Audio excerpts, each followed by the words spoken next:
ቁራሌው አሮጊታና ብረድስት ያለው ቁራሌው ወይ የሆነ ጫማ አለኝ ትገዛኛለህ? በነፃም ከስጠሽ ደስ ይለኛል። በልናሽ ላሳየ። ቆይ አንዴ ስራ ላይ ነኝ። አንተ ቀልደኛ ነህ። ተወው በቃ። ያምሻል። ቁራሌው አሮጌ ጫማ ብረድስት ያለው ቁራሌው አሮጌ ጫማ ብረድስት ያለው እቤታችሁ መጥቻለሁ። አረ ቁራሌው ምን አባቱ ነው የሚጮህ? ክፍታት አንተ ሲላም ላይ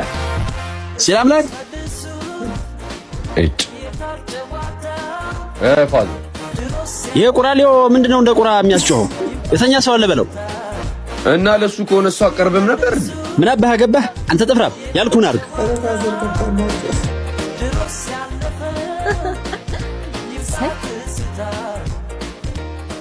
እህቷ አለች ማለት ነው። እጭ አባ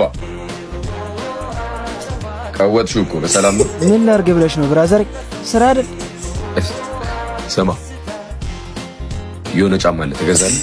አሬ ጫማ እኔ እናት ክፉ የለውም። አምጪው እናየዋለን። መጣ በቃ ጠብቅ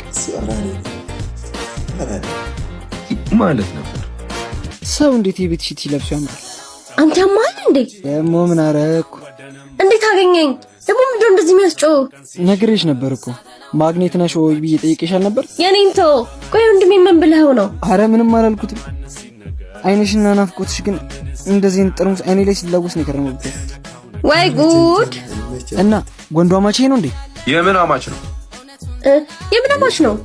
ማን ያለው? እኔ ምን አባሽ አቅልሻለሁ? ቆይ ምን እየሰራሽ ነው እዚህ?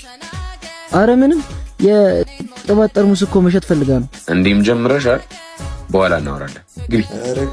በቃ ሌላ ቀን እመጣለሁ። እሷን ተዋትና ያው ልጅ እንዴ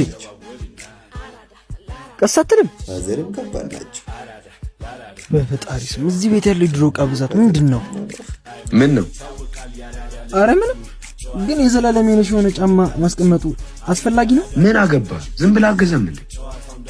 አረ እኔ ምን አገባኝ? እኔ ማገዛሃለሁ። አሁን ደግሞ ምን ሊሸጥ ነው ይሄ የሰው ግራ? እኔ እንጃ አባዬ። ኦይ ራቁቱን ካልሄደ ምን አለ መቶ አለቃ ገብሬት ያለሽ። አይ ይሄ ተው እባክህ አባዬ፣ የራሱ ጉዳይ። ሌላ ቪዲዮ እንገናኛለን። ክፍል 4 እንወስ ላይክ ሼር ማድረግ እንዳትረሱ። ይመቻችሁ።